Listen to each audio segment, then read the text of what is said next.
Afganistán es reconocido hoy día como un epicentro permanente de tensiones políticas y un engranaje clave en la venta y producción de estupefacientes a nivel mundial.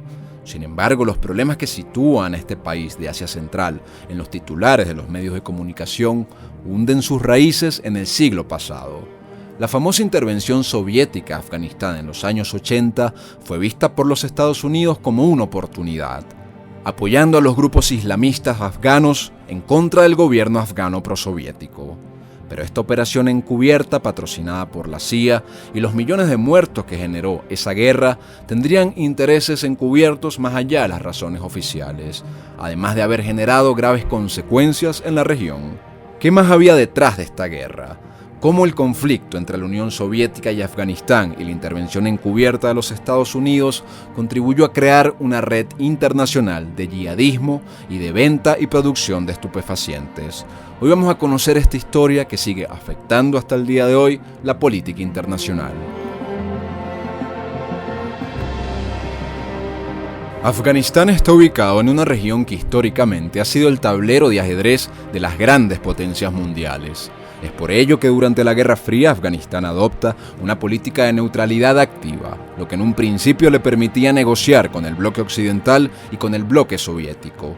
Sin embargo, debido a su proximidad geográfica entre ambos países, Afganistán se acerca más a la Unión Soviética. En los años 50 firman un tratado de cooperación que resultó en un millonario préstamo económico y un acuerdo militar. Estados Unidos intenta disputarle el control del país a los soviéticos, pero fue una batalla perdida.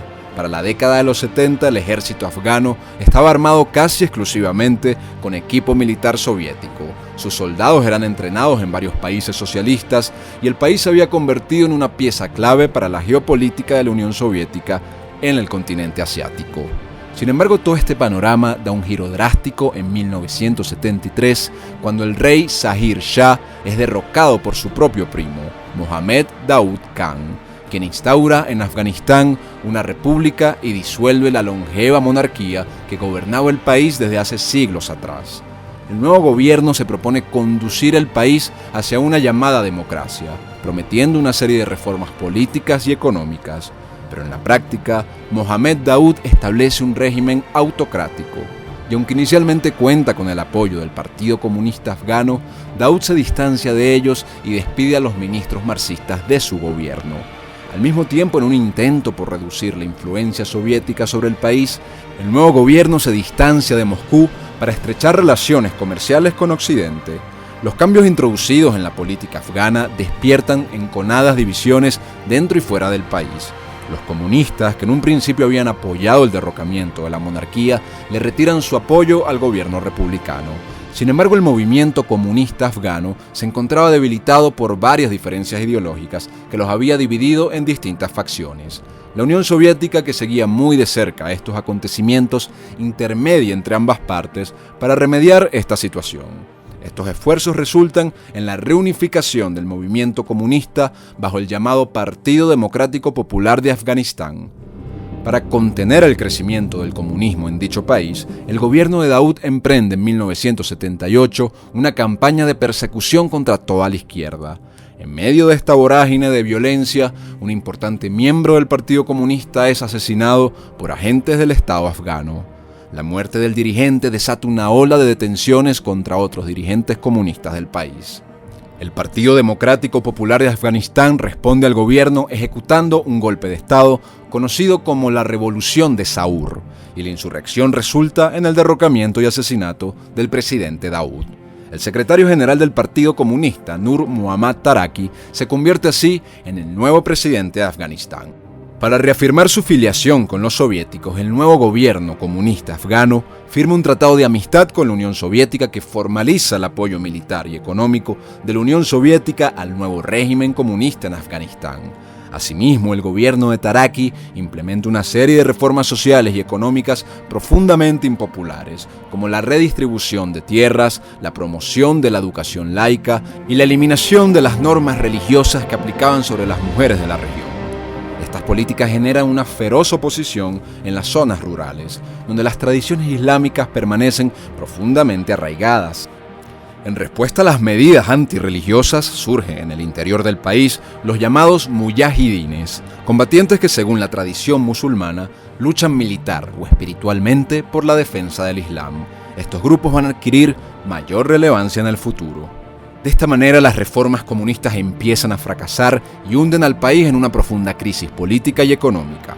En medio de cuestionamientos al gobierno, resurgen viejas rivalidades dentro del Partido Democrático Popular de Afganistán. Las facciones marxistas, recientemente reconciliadas por la mediación soviética, inician una lucha interna por el poder. Hafizullah Amin, una figura clave del partido con influencia tanto dentro como fuera de las Fuerzas Armadas, lidera la oposición contra Taraki. Se cree que los soviéticos autorizaron a Taraki para que eliminaran a Amin, que en ese momento representaba una amenaza y le generaba desconfianza hacia sus planes políticos. Sin embargo, Amin se adelanta a los hechos y orquesta un golpe de Estado, capturando y ejecutando en secreto al presidente Taraki. Posteriormente asume el control del país y busca acercarse a los Estados Unidos. La sublevación de Amin y sus deseos por alinear a Afganistán con Occidente fue el último pretexto que necesitaba la Unión Soviética para tomar cartas en el asunto. En diciembre de 1979, los soviéticos deciden intervenir militarmente a Afganistán, amparándose en el antiguo tratado de amistad firmado por el expresidente muerto. Moscú así moviliza a más de 30.000 soldados soviéticos en diversos medios de transporte. Y al llegar a la capital Kabul, los rusos afirman que estaban allí por invitación del presidente Amin y del Partido Comunista. Sin embargo, pocos días después, el presidente Amin es asesinado. Y para suplantar su lugar, los soviéticos escogen a un presidente completamente cercano a ellos para mantener así el control del país. Sin embargo, la decisión de intervenir militarmente a Afganistán tenía razones muchísimo más complejas de lo que se cree oficialmente. Los soviéticos sabían que no solo debían deshacerse de Amin, también sabían que habían detectado una peligrosa fuerza que amenazaba con dañar la integridad de la Unión Soviética, y esta amenaza estaba apenas a unos pocos kilómetros de sus fronteras. Esta fuerza era los famosos muyahidines. La poderosa reacción de estos insurgentes islámicos contra las medidas comunistas del nuevo gobierno tenía detrás de sí el patrocinio de las fuerzas occidentales. Estos grupos yihadistas y fundamentalistas islámicos que se rebelan contra el gobierno comunista afgano tenían detrás de sí el apoyo directo de Estados Unidos.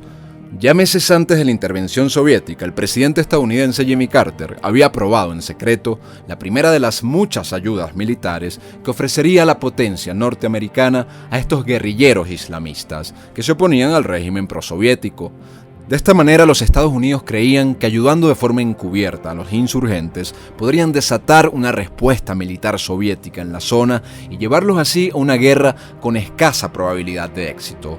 Durante los 10 años siguientes, la CIA proporcionaría a los guerrilleros muyahidines más de $3.000 millones. Estos cuantiosos fondos sostendrían la resistencia de los islamistas afganos durante el resto de la guerra contra el gobierno afgano prosoviético. Esto terminaría con la retirada soviética para 1989, una retirada que algunos han considerado como humillante para el imperio soviético. Esta operación secreta de la CIA con los islamistas afganos se le conocería como Operación Ciclón, y su artífice fue Zbigniew Brzezinski, el consejero de seguridad nacional del presidente Jimmy Carter, que eventualmente merece otro video. La operación encubierta de los Estados Unidos no se limitó a proporcionar armas y equipamiento a los muyahidines. El apoyo también incluyó desde el principio la difusión de propaganda antisoviética, operaciones psicológicas, asistencia humanitaria y entrenamiento militar. Todo esto lo recibían los insurgentes a través de otros países aliados de Estados Unidos como Pakistán. Con la llegada de Ronald Reagan al poder, la CIA intensifica su apoyo encubierto a los rebeldes muyahidines.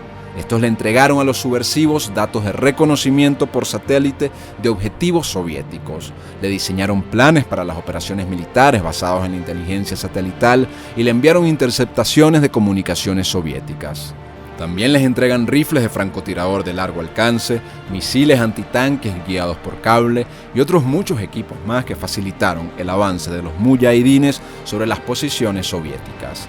A principios de los años 80, las guerrillas muyahidines fueron ganando terreno frente a la ocupación soviética y empiezan a crear zonas liberadas en el interior de Afganistán. En las zonas conquistadas, los subversivos recaudaban impuestos a los campesinos que cultivaban sus tierras. Pero este no fue el único medio de financiación que desarrollaron los muyahidines para sostener su guerra contra la Unión Soviética, como ya les hemos venido contando. Más bien era la fachada de la verdadera fuente de financiamiento. Mientras la prensa occidental presentaba a los subversivos como unos combatientes por la libertad, los muyahidines desarrollan una red masiva de laboratorios de drogas en las zonas conquistadas. Y de esta forma la producción y comercialización de distintos tipos de sustancias opioides se convirtió en una importante, si no la principal fuente de ingresos para la resistencia antisoviética, pero también para quienes estaban alrededor. Toda esta operación se hizo bajo la aprobación de los Estados Unidos y los demás países aliados como Gran Bretaña. Incluso el New York Times denuncia que los vehículos donde transportaban las armas que enviaba la CIA a los muyahidines regresaban a Pakistán cargados de opio con el consentimiento de los oficiales de inteligencia estadounidense.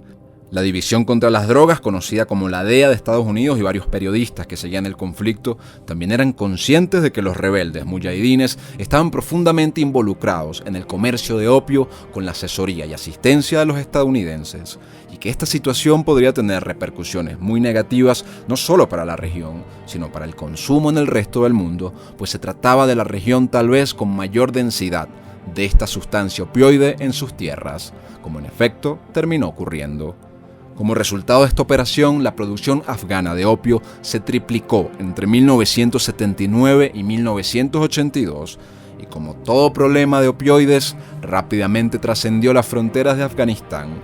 La producción de estos estupefacientes opioides en territorio afgano bajo control de los muyahidines y de los estadounidenses se habían hecho con el 60% del mercado de esta droga en los Estados Unidos y el 80% de estupefacientes opioides en Europa.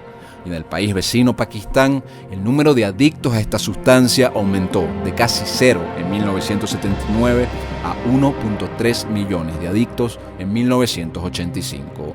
Una tasa de crecimiento tan exponencial que la ONU lo calificó como particularmente impactante. Aunque por supuesto la relación de la CIA con el comercio de estos estupefacientes no fue admitido públicamente en su momento, estos hechos serían reconocidos e investigados años posteriores por el mismísimo Charles Cogan, nada más y nada menos que el exdirector de la operación afgana de la CIA. Y según sus propias palabras, Estados Unidos no tenía por qué disculparse de los daños y estragos que este estupefaciente haya causado en el resto del mundo por los próximos años. Por supuesto, no han faltado estudiosos que han señalado o especulado que más allá de derrotar a los soviéticos, el verdadero objetivo principal siempre fue hacerse con el control de estos campos de estupefacientes en Afganistán y todo lo que ello significa a nivel de interés económico, control poblacional e intereses geopolíticos de la potencia norteamericana. El retiro del Ejército Rojo de Afganistán era un hecho inevitable que durante muchos años la Unión Soviética se empeñaba en postergar. Los soviéticos, a pesar de su poderío militar, no lograron someter la resistencia islamista afgana ni estaban preparados para sobrellevar las adversidades de la geografía del país. La guerra se convirtió en una costosa carga sin sentido para la Unión Soviética y en términos económicos resultaba una inversión con bajas probabilidades de éxito.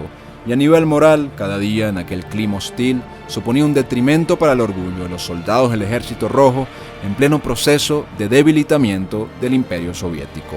Con el tiempo, la guerra comenzó a desgastar no solo a las fuerzas soviéticas, sino incluso a toda la estructura de la Unión Soviética, que enfrentaba crecientes problemas internos.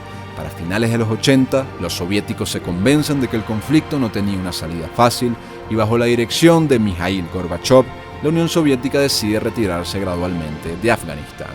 De esta forma, la guerra deja profundas consecuencias para este país, para la Unión Soviética y sobre todo para los Estados Unidos. Afganistán queda totalmente en ruinas. Se estima que entre 1.5 y 2 millones de afganos murieron durante el conflicto y alrededor de 5 a 6 millones se vieron forzados a convertirse en refugiados, principalmente en Pakistán y en Irán.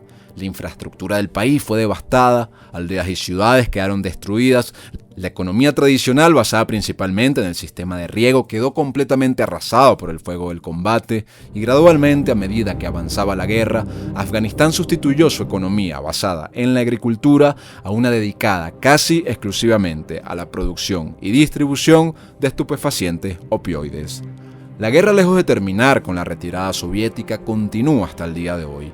Las distintas facciones que conformaban los muyahidines, que anteriormente habían luchado junto contra los soviéticos, luego se enfrentaron entre sí en una lucha por el control del poder. Este conflicto interno lleva al surgimiento de los famosos talibanes, también eventualmente financiados por los Estados Unidos.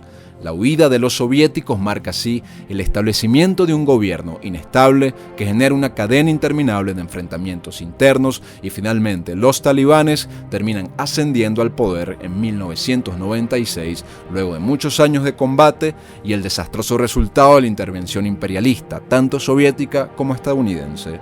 Los talibanes establecen un régimen basado en una interpretación fundamentalista del Islam, poniendo leyes religiosas y aislando a Afganistán especialmente de Occidente. Por otro lado, la intervención soviética en Afganistán fue ampliamente condenada a nivel internacional, lo que aisló aún más a la Unión Soviética y deterioró su ya dañada imagen global.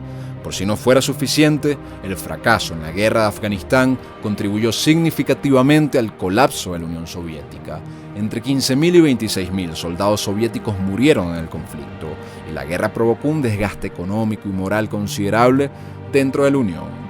Este desgaste incrementa el descontento popular y la presión sobre el gobierno soviético, acelerando la disolución de una de las superpotencias del mundo en 1991 y alterando así el equilibrio global del poder.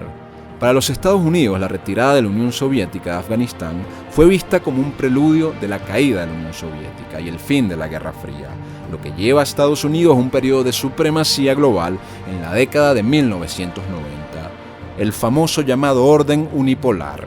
Sin embargo, aunque la Guerra Fría termina, Afganistán queda sumido en una guerra civil, con indiferencia de Washington, que había apoyado a los grupos islamistas que ahora generaban inestabilidad y descontrol en el país. Pese a la lista de innumerables repercusiones negativas que dejó este conflicto a largo plazo, los diseñadores de la Operación Ciclón no se arrepintieron de su apoyo a los yihadistas. En una entrevista en 1998 se le preguntó al exconsejero de Seguridad Nacional, Zbigniew Brzezinski, si lamentaba la operación por haber proporcionado dinero y armas a quienes luego se convirtieron en llamados islamistas y yihadistas. Esta fue su respuesta textual, abro comillas. ¿Qué es más importante en la historia mundial? ¿Los talibanes o el colapso del Imperio Soviético? ¿Algunos musulmanes agitados o la liberación de Europa Central y el fin de la Guerra Fría? A largo plazo, el apoyo estadounidense a los subversivos produjo un agujero negro de inestabilidad geopolítica que nunca más se cerraría ni sanaría, al mismo tiempo que proliferó el mayor productor de estupefacientes opioides en el mundo por las siguientes décadas. Afganistán no pudo recuperarse fácilmente de esta devastación y por el contrario, sigue sufriendo hasta el día de hoy todos estos problemas.